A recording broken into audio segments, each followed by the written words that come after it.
For the first 3 years, I didn't know his name. I want to say that clearly, right from the beginning, because it tells you something important about the kind of neighbor I was, and honestly, the kind of person I was, before any of this happened. He was just the man next door, quiet, kept to himself, waved when he saw me getting the mail. I waved back. That was the extent of it. I told myself that was perfectly normal, that adults in the suburbs didn't owe each other anything more than a wave and the occasional nod about the weather. I believed that for a long time, and then, one morning, I noticed his car hadn't moved in 2 days, and then 3. But I'm getting ahead of myself. My name is Susan. I'm 57 years old, and I live in a suburb outside Nashville, Tennessee, in a house I bought 10 years ago when my marriage ended and I needed a place that was mine and only mine. It's not a big house, 3 bedrooms, a small backyard, a front porch I use more than I expected to. The neighborhood is the kind where people take care of their lawns and put out American flags on the 4th of July and wave from their driveways. It is quiet and safe and completely ordinary, which was exactly what I needed at the time and which I have come to appreciate more than I once thought I would. I have a daughter named Amy. She's 30 years old, married to a good man named Kevin, and they live about 2 hours away in Knoxville. We talk on Sundays and visit when we can. I work as an accountant for a mid-sized firm downtown. I have worked there for 16 years, and I am good at my job, and I find it satisfying in the specific, unglamorous way that honest work is satisfying when you've done it long enough to be genuinely competent. My life is orderly and predictable, and I mean that as a compliment to myself, because I built it that way deliberately, after years when it was not orderly at all. My ex-husband, Daniel, left when Amy was 19. That is a longer story than I'm going to tell today, but the short version is that we had grown into people who were not good for each other, and the marriage ended the way a lot of marriages end. Not with a single dramatic rupture, but with a long, slow unraveling that neither of us fully acknowledged until it was already finished. The divorce was painful and expensive and took about 18 months to complete. And when it was done, I bought my house and I planted a garden in the backyard, and I learned to sleep in the middle of the bed, and I told myself I was fine. Mostly I was. Some nights less so, but mostly. The man next door had moved in 2 years before I did. I know that now. At the time I moved in, all I knew was that he was there. A man, older than me, quiet, drove a dark blue sedan, kept his yard neat. We established our waving routine within the first week and maintained it without variation for years. His name, I eventually learned from a piece of mail that was accidentally delivered to my box, was Thomas Wheeler. The mail was a magazine, woodworking of all things, and I put it in his box without thinking much about it. He came to my door that evening to thank me, which surprised me because most people in the neighborhood would have just taken the mail and said nothing. He introduced himself properly. Thomas Wheeler, he said, and shook my hand. And I introduced myself, and we stood on my porch for about 4 minutes making the kind of small talk that neighbors make, and then he went home. That was 6 years into living next door to each other. I had not known his last name before that evening. I learned the rest in pieces, the way you learn things about people you see regularly but never really talk to. I learned he was a widower. His wife had passed away. Someone in the neighborhood mentioned it once, years back. I learned he had retired because the dark blue sedans started appearing in the driveway at all hours instead of just mornings and evenings. I learned he had a cat, a large orange one, because the cat occasionally sat on the fence between our yards and observed my garden with an expression of profound disinterest. And I learned, 2 years ago, that Thomas Wheeler was the kind of man who fixed things without being asked. We had a bad storm in October, the kind that comes through Nashville in the fall sometimes. Heavy wind and rain that arrived on a Thursday night and was gone by Friday morning, leaving behind a general mess of leaves and small branches. One section of my back fence had come loose, two panels tilted at an angle, one of them half off its post. I had looked at it Friday morning and thought, I need to call someone. I had not called anyone by Saturday morning. And on Saturday afternoon, when I looked out the kitchen window, Thomas was in my backyard with a hammer and a level, resetting the fence post like it was simply a thing that needed doing. I went out and asked him what he was doing. He said the fence needed fixing. I said I could have called someone. He said it was easier just to do it. I offered to pay him for the materials. He said he had the materials in his garage already, which I found unlikely but didn't argue with. I made him a pot of coffee and brought it out, and we stood in the October yard while he finished the work, and I thought, this is a decent man. And then I went inside, and the fence was fixed, and we went back to waving from driveways. That is the inventory of what I knew about Thomas Wheeler after 8 years of living next door to him. The morning I noticed his car was a Monday in March. I was leaving for work, backing out of my driveway, and I registered in some peripheral way that the dark blue sedan was in his driveway at 7:15 in the morning. That was not unusual. He was retired. He had no particular reason to be anywhere at 7:15. I went to work. Tuesday morning. The car was still there. I noticed it more consciously this time, a small flicker of something I couldn't name. But I told myself it was nothing. He could be under the weather. He could be visiting someone on foot. He could have a perfectly ordinary explanation that was none of my business. Wednesday morning. The car was there, and I saw from my driveway that the small stack of newspapers that the delivery boy left at the end of the walk had not been collected.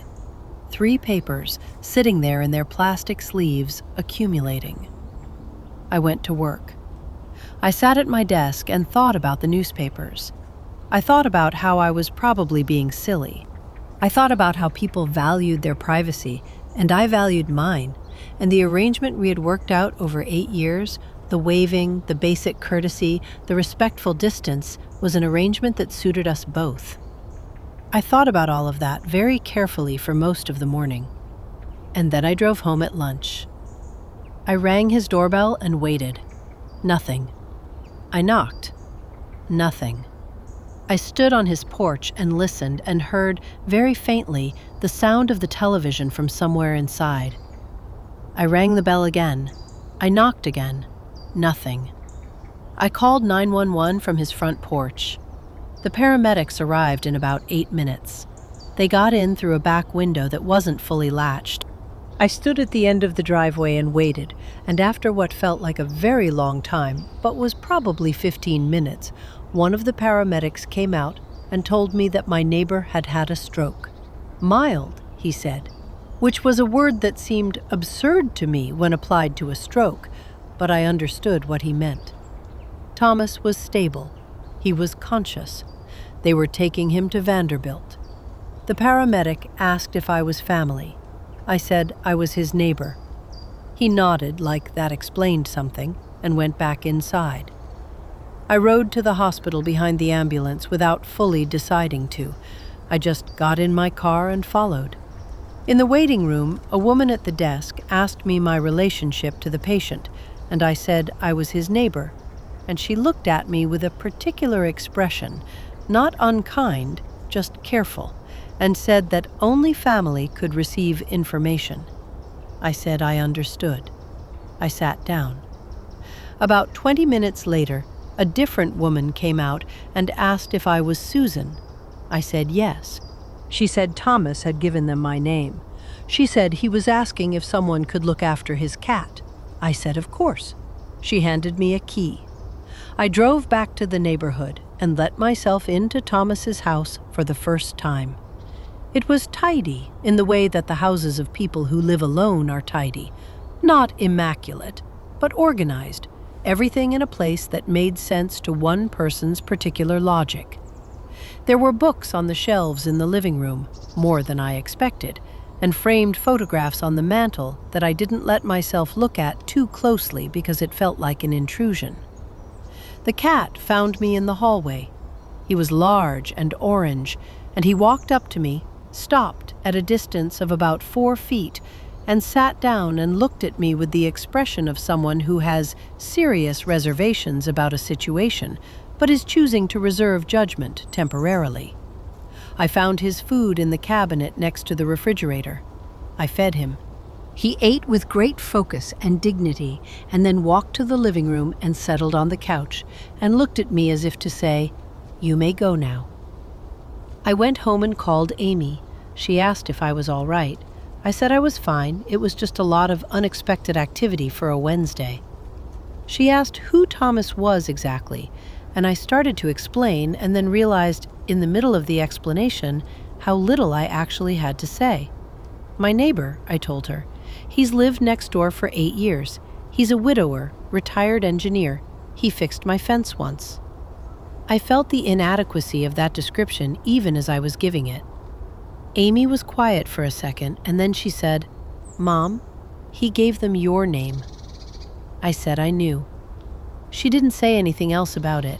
We talked about other things, but I thought about what she'd said after we hung up, sitting in my kitchen with the sound of the cat moving around in the house next door, somehow audible through the quiet of the evening. He had given them my name.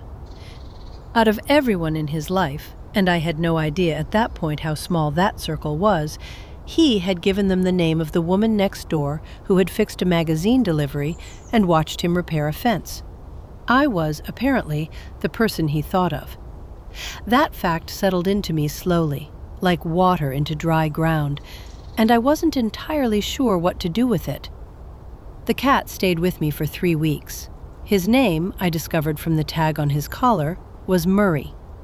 Murray was approximately 12 years old, which is elderly for a cat, and he had the personality to match. Unhurried, self-possessed, mildly judgmental. He ate twice a day and slept in the armchair by my front window and tolerated my presence with a kind of benign indifference that I found, surprisingly, good company. I had never had a pet. I had thought about getting a dog after the divorce and decided against it, telling myself I traveled too much for work, which was true, but not the whole truth. The whole truth was that a pet meant a level of daily need that I wasn't sure I wanted to be responsible for. Murray did not ask much of me. He asked for food, and for the armchair, and for the window. Occasionally, he sat near me on the couch while I watched television, close but not touching, like a colleague who happened to be working in the same space. I started talking to him out loud, which I had never done with any animal in my life. Not full conversations, just the running commentary that you discover yourself making when there is something alive in the room with you and the house is otherwise quiet. I told him about my day at work. I told him the plot of the book I was reading. I told him once that I had been lonely for longer than I had admitted to myself, and Murray looked at me with his yellow eyes and said nothing at all, which was somehow exactly the right response. I went to see Thomas for the first time on a Thursday, 2 days after the ambulance. I almost didn't go. I stood in the hospital parking lot for 10 minutes telling myself that he was being taken care of by professionals and didn't need a neighbor hovering. Then I went in. He was in a room on the 4th floor. He looked smaller than he did outside, which is what happens to people in hospital beds. The context strips something from them, reduces them in a way that has nothing to do with their actual size. He was awake, sitting up, with the television on at low volume. When I came in, he looked at me with an expression that I can only describe as surprised and embarrassed in equal measure. I said hello and set the magazines I had brought on the table beside the bed because I hadn't known what else to bring, and there had been a woodworking one in the stack in his driveway that seemed relevant. He looked at the magazines and then back at me. He said, "You didn't need to come." I said, "I know." We looked at each other for a second. Then I sat down in the chair by the window. We talked for about 20 minutes. It was awkward in the way that conversations are awkward when two people who don't know each other well are suddenly required to be in a small room together. He told me the doctors were saying he could go home in a week or two if things went well. He said the stroke had been mild, left side, some weakness in his hand, which they expected to mostly resolve with therapy. He said he was not a man who liked hospitals. I said most people weren't. He said yes, but he had spent a lot of time in them in the last years of his wife's illness, and he had a particular and well-developed dislike of them. I said I was sorry about his wife. He nodded once, the way people do when they have accepted a condolence many times and have a practiced way of receiving it. When I got up to leave, he said, very quietly, "Thank you for coming.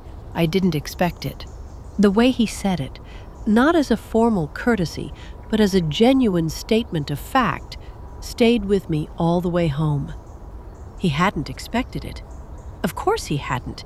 Why would he expect anything from a neighbor who had barely spoken to him for 8 years? But the fact that he said it that way, with that specific quality of mild surprise, told me something about what his life had become since his wife died. How small the circle had gotten. How little he expected from the world, not from bitterness, but from simple experience. I went back the following Tuesday. I don't know exactly why I chose Tuesday. It wasn't planned. I had some time in the afternoon and I thought about him in the hospital room with the low television, and I got in my car. I brought coffee from a place near the hospital and a paperback I'd finished and thought he might like. He was more himself the second time. The surprise was still there when I walked in, but underneath it, something had relaxed. We talked for almost an hour. He told me about his work. He had been a civil engineer, bridges and drainage systems, and the unglamorous but essential infrastructure that cities run on. He talked about it with a quiet pride that I recognized as belonging to people who spent their careers doing something they believed genuinely mattered. He said he had worked on a bridge outside Chattanooga that he still drove over sometimes just to see it. He asked about my work. I told him about the accounting, about the particular satisfactions of finding errors in complex reports, about the way numbers have an honesty to them that people sometimes don't. He listened in the careful way that I was beginning to understand was characteristic of him. Not waiting for his turn to talk, but actually listening. He mentioned his wife twice. Her name was Carol. They had been married for 32 years. He said it simply, factually, worked her into things naturally, the way people do when someone has been so central to their life that they can't really talk about anything without that person appearing somewhere in it. I didn't push, and he didn't elaborate, but I noticed how he said her name, like it still belonged to him in some fundamental way. On the drive home, I thought about what I had said to him and what he had said to me, and realized it was more than I had said to most people in months, maybe longer. I had a competent and busy life, but I could not, if pressed, name a single conversation in recent memory that had gone as deep as an hour in a hospital room with a man I barely knew. That was something to sit with. He came home on a Wednesday, 17 days after the ambulance. I drove him. There was no drama in this. The hospital had asked if someone could arrange transport, and there was no one else, and I said I would do it. We drove mostly in silence, which was comfortable by then in a way I hadn't anticipated. When we pulled into his driveway, he sat for a moment, looking at his house, with an expression I recognized from somewhere I couldn't immediately place. It took me a minute to understand it. He looked like a man who was genuinely relieved to be looking at something he had not been certain he would see again. I helped him inside. Murray appeared in the hallway immediately, walked directly to Thomas, and sat down at his feet and looked up at him. Thomas reached down and put his hand on the cat's head and said, "Hello, Murray." 2 words, quietly, and something in the way he said them made me look away for a moment. I helped him find things, his medications, the kettle, the television remote, which had somehow ended up behind a cushion. I showed him I had restocked his refrigerator with some basics. He accepted this with a kind of dignified gratitude that didn't make a big production of either the help or the receiving of it. Before I left, he said, "You've been very kind. I don't quite know what to say about it." I said there was nothing to say. I said I'd check in later in the week. He said, "I'd like that." I came back on Tuesday. I'm not sure when Tuesday became the day, but it did. Tuesdays I would finish work at 4, stop at the coffee place near the hospital out of habit, even though there was no hospital to go to anymore, and drive the 3 blocks home and then walk next door. Sometimes I brought things, coffee, something from the bakery, whatever seemed right. Sometimes I brought nothing. He was always home, which was not surprising, and he was always, I noticed, in a state of readiness that suggested he had been expecting me without wanting to say so. His hand improved steadily. By the 2nd week, he was using it almost normally. He had a therapist he saw twice a week, and he reported on these visits with the slightly aggrieved tone of a man who is committed to his recovery but finds the process undignified. I told him that was probably a good sign, that people who found physical therapy undignified were usually the ones who did it properly. He said that was a reasonable interpretation. We talked about everything and nothing. He told me stories from his engineering career, about projects that had gone wrong in interesting ways, about the particular culture of construction sites, about a colleague he'd had for 20 years who communicated exclusively through sarcasm and was somehow also the most reliable person he had ever worked with. He was funnier than I had expected. Not performing humor, not trying to be funny, just occasionally saying something with a dry precision that made me laugh before I was prepared for it. I told him things too. Not all at once, not all the time, but gradually and naturally, the way things come out when you are in a comfortable rhythm with someone. I told him about Amy and Kevin, about the Sunday calls, about the particular pleasure of watching your child become an adult you genuinely like as a person. I told him about the accounting firm, about a colleague who had been driving me quietly insane for 11 years. I told him, one Tuesday in May, about the divorce. Not the whole story, but enough. The unraveling, the decision, the house, the learning to be alone. He listened without interrupting. When I finished, he said, "That takes courage, more than people give it credit for." I said I wasn't sure it was courage exactly. I said it had mostly felt like necessity. He said, "Those are usually the same thing." I thought about that for a few days afterward. Murray had stayed with me for the 3 weeks Thomas was in the hospital and the first week after he came home, because Thomas's hand wasn't reliable enough yet to manage the cat food tin. When I finally brought Murray back, carrying him in an old box with a towel in the bottom, which he tolerated with predictable disdain, Murray walked into the house, went directly to his spot on the couch, and arranged himself with the air of a dignitary returning from a mildly inconvenient diplomatic mission. Thomas watched this and said, "He missed you."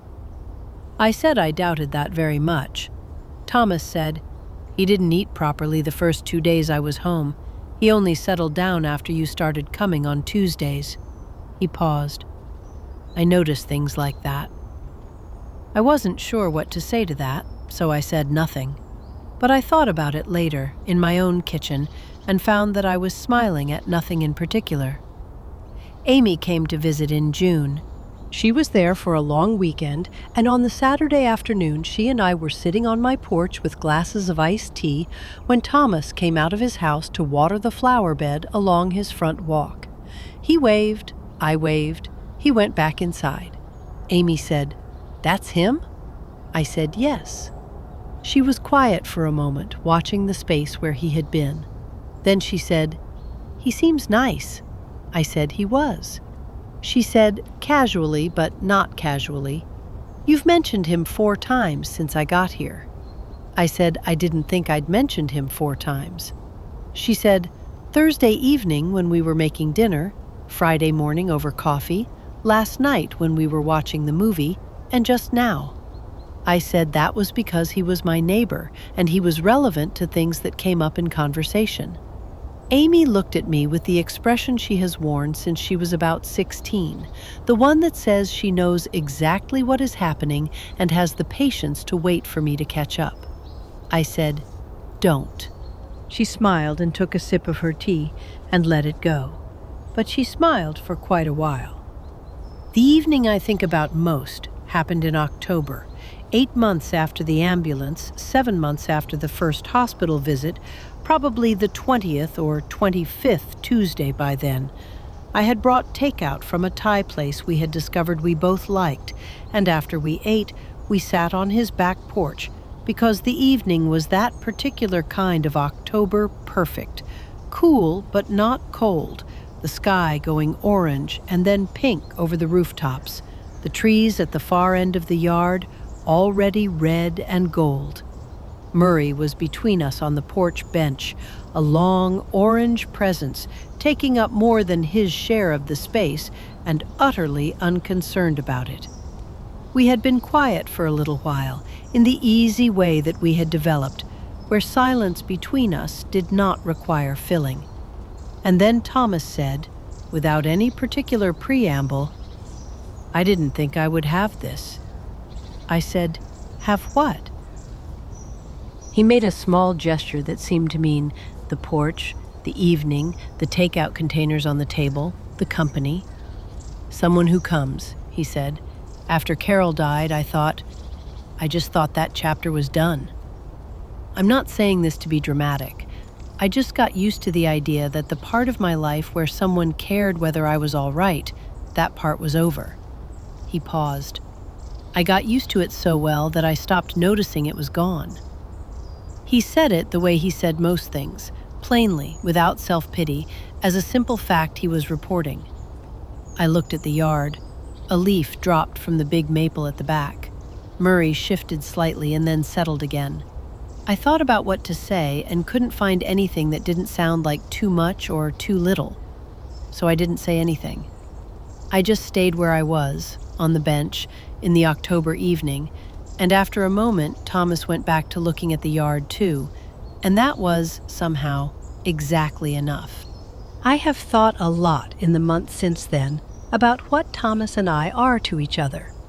I think about it because I am an accountant and I like things to have correct categories, and this thing does not fit neatly into any category I have. We are not a romantic couple.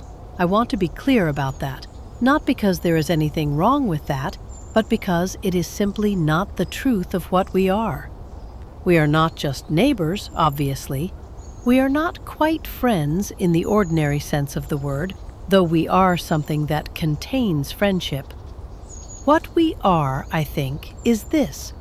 We are 2 people who were each living alone in a way that had become so normal we had stopped seeing it clearly, and who then, through a complete accident of proximity and a 3-day stack of newspapers, found themselves in each other's lives. We are 2 people for whom the word company means something specific, and something that was missing. Not romance, not dependency, just the simple, profound, underrated thing of having someone nearby who notices if you're all right. I spent a long time thinking that I didn't need that. I built my life deliberately around not needing it, told myself that self-sufficiency was a virtue and that needing people was a kind of weakness I had trained myself out of. Looking back now, I think I had confused independence with isolation, the way it is easy to do when the isolation is comfortable and quiet and looks from a certain angle exactly like strength. Thomas didn't fix that. I want to be honest about what happened and what didn't happen. He didn't rescue me from loneliness. He didn't change my life in any dramatic or sweeping way. He didn't fill some void I hadn't known was there. What he did was more ordinary and more important than any of that. He simply showed up, or rather, I showed up for him, and then he showed up for me, and we kept doing that Tuesday after Tuesday until it became the kind of thing you count on without quite deciding to. It is November now, 8 months since the ambulance, and the neighborhood has gone quiet with the cold. Everyone retreated inside. The oak tree in my front yard has lost most of its leaves. The garden is put to bed. I've started leaving a porch light on at night, and Thomas told me last week that he can see it from his living room window and that he likes it, which is such a small thing and which I think about more than I would have predicted. His hand is almost entirely back to normal. He started a woodworking project in the garage last month, a bookshelf, he says, though he suspects it will take most of the winter. He showed me the plans he had drawn up and explained them in detail, and I understood about 30% of what he was telling me, but listened carefully to all of it, because listening carefully to what people tell you about the things they care about is one of the most useful things one human being can do for another. And I am learning, late but genuinely, how to do it better. Last Tuesday, I brought coffee because his coffee maker had broken and a replacement hadn't arrived yet. I let myself in with the key I still have. I keep meaning to return it and somehow haven't. And Murray met me at the door the way he always does now, that stately orange greeting that is not quite affection but is something adjacent to it. Thomas was in the kitchen reading the paper, and he looked up and said, "Right on time," which is what he always says regardless of when I arrive, and which I have understood for some time is his way of saying he's glad I'm there. We sat at the kitchen table with the coffee and the November morning outside the window, gray and still, the bare branches of the maple visible against the pale sky. Murray settled under the table near my feet. Thomas read me something from the paper that he thought was interesting. I told him about a project at work that had been giving me trouble and had finally resolved. We talked about nothing important and everything that mattered.